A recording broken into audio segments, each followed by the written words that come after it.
Most popular in SCP Foundation.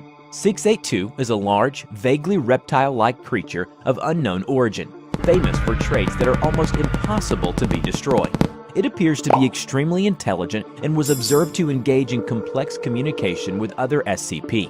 682 appears to have a hatred of all life, which has been expressed in several interviews during containment.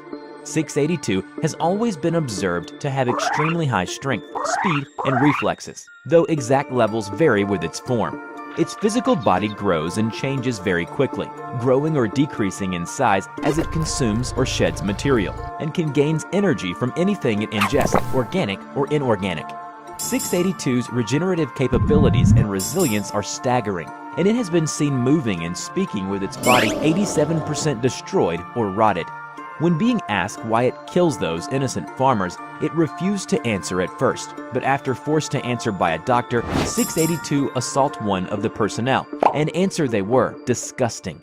Due to the highly aggressive, adaptive, and intelligent nature of 682, termination testing has been ordered by Foundation. The only problem is, the number of termination testing have been conducted close to 100, yet none of them have been success. Among the many execution records, the most classic of which is the attempt to use SCP-409 on 682.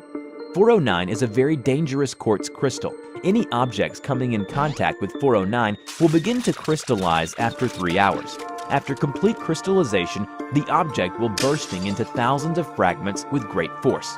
Upon exposure, 682's crystallization begins. It shows signs of extreme pain and begins having seizures, but the crystallization stops at 62% conversion with unknown reason.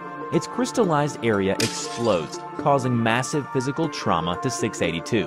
1 hour later, 682 recovers from exposure, despite the loss of limbs and organs.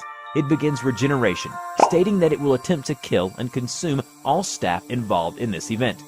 Due to the failure of SCP-409, major concerns raised about possible developed immunities and possible adaptations. All future termination tests must first be carried out on tissue samples taken from 682.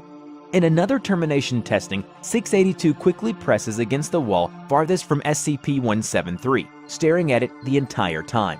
SCP-173 cannot move while within a direct line of sight, but once the line of sight is broken, it will move in high speed and attack by snapping the neck of the victim.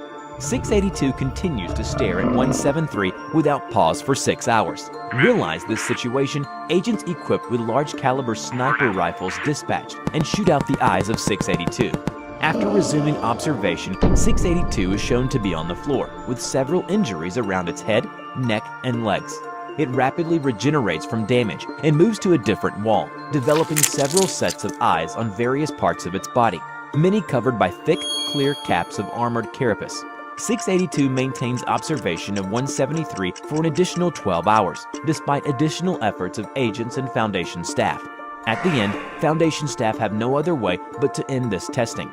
Termination testing with SCP-162 has once again proved the exceptional vitality and adaptability of 682.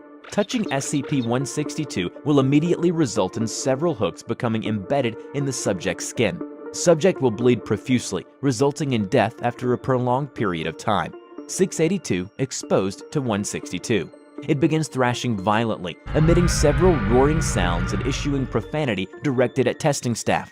After 4 minutes of continued exposure, 682 lunges away from SCP-162, severing its lower jaw and left hind limb, and causing serious tissue damage to many areas of its body. 682 breaks containment, attack against several agents, staff, and researchers, resulting in 11 deaths and 86 injuries. So we know at this time, no means available to SCP teams are capable of destroying SCP-682, only able to cause massive physical damage. 682 should be contained within chamber filled with hydrochloric acid until it is submerged and incapacitated.